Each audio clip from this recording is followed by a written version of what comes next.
조국 대표가 이번 국회에서 개헌 특위를 만들자고 지금 제안을 했습니다. 예. 구체적으로 보면은 5.18 민주화 운동과 6월 항쟁을 한 번에 싣고 대통령 단임제를 4년 중임제로 바꾸자고 말을 했는데요. 예. 이번 기자회견 어떻게 보셨나요? 그 조국 대표께서 이제 한 10분 정도 기자회견을 하셨어요. 그래서 기자회견은 제가 처음부터 끝까지 다 지켜봤는데요.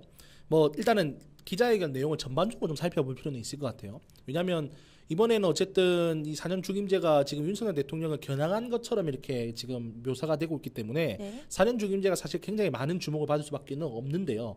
뭐 그럼에도 불구하고 조국 대표가 하신 말씀 중에 좋은 말씀이 많았어요. 뭐 예전부터 국회에서 논란이 많이 점화됐었지만은 사실은 이제 87년 이후로 우리가 헌법 개정을 안 했기 때문에 네. 여야가 합의했음에도 지금 헌법에 안 실린 게 5.18, 6월 항쟁이란 말이에요. 5.18 민주화운동과 6월 항쟁을 이제 실을 때가 됐다라고 한 거는 제가 볼 때 좀 적절한 말씀을 잘 하신 것 같고요. 네. 그리고 또 이제 사회권 보장에 대해서 87년 헌법과 이제 앞으로 이제 개헌될 헌법은 달라야 된다라고 이야기를 하셨단 말이에요. 87년 같은 경우는 사실은 이제 우리가 그때는 선진국이 아니었단 말이에요. 개발도상국 국가였단 말이에요, 우리가. 그렇기 때문에 그때 87년 헌법에 국가가 사회권을 보장받을 수 있도록 노력을 해야 된다라는 문구를 넣는 것 자체가 혁신이었어요. 87년에는. 네. 근데 지금은 사실 87년이라면은 거의 40년 가까운 시간이 지금 흘러버렸지 않습니까? 오래됐죠. 네. 그렇다고 하면은 지금 국가가 국민의 사회권 보장을 위해서 노력해야 된다라고 하는 거는 좀 모자라요. 지금 국민들 눈높이에 안 맞단 말이에요. 그래서 지금 조국 대표가 주장한 건 뭐냐면 국민들이 누릴 수 있는 권리를 직접적으로 국민의 권리라고 헌법에 명기를 하자고 돼 있단 말이에요. 네. 그런 주장은 사실 제가 볼 때 굉장히 유의미한 내용의 그런 주장이 아닌가라고 생각을 하고 뭐 개헌 관련한 시민단체도 있고 과거에도 이제 개헌 시도가 국회에도 있었지만은 이렇게까지 구체적으로 유력 정치인이 개헌에 대해서 논의하면서 구체적으로 본인이 생각하는 내용을 말한 적은 그렇게 많지는 않단 말입니다. 네. 그렇기 때문에 이번에 기자회견 한 거는 상당히 좀 신선하다. 조국 대표에게 사람들이 기대했던 거를 충실히 조국 대표가 잘 해낸 것 같다는 그런 생각이 드는데요.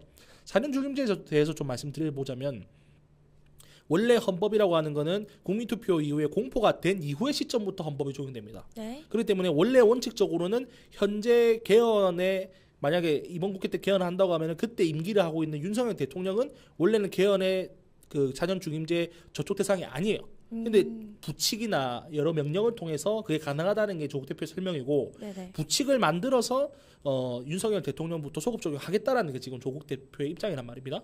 이렇게 되면 사실상 조국 대표가 얼마나 개헌에 대한 의지가 있느냐 없느냐가 중요한 게 아니고 네. 앞으로의 여당 대표가 누가 되는지가 더 중요하겠다. 음. 앞으로 여당 대표가 만약에 윤석열 대통령과 척을 지는 분이 만약에 되신다 하시면은 나쁠 건 없거든요. 대통령 지지율이 지금 낮게 나오는 상황이기 때문에 네. 대통령 임기를 1년 줄이고 4년 뒤에 곧바로 이제 다른 후보를 내세워서 선거를 하는 게 그분들 입장에서 훨씬 더 유리할 수가 있어요. 근데 만약에 뭐 나경원 대표를 사실 친윤으로 보는 건 사실 좀 애매하다고 보지만요. 네. 어쨌든 나경원 대표는 그래도 좀 중립적으로 현 정부에 대해서 우호적인 입장을 많이 이야기하시는 분이거든요. 근데 나경원 대표 같은 분들이 만약에 그 당 대표로 이번에 선출되신다고 하시면은 4년 중임제를 반대하시겠죠.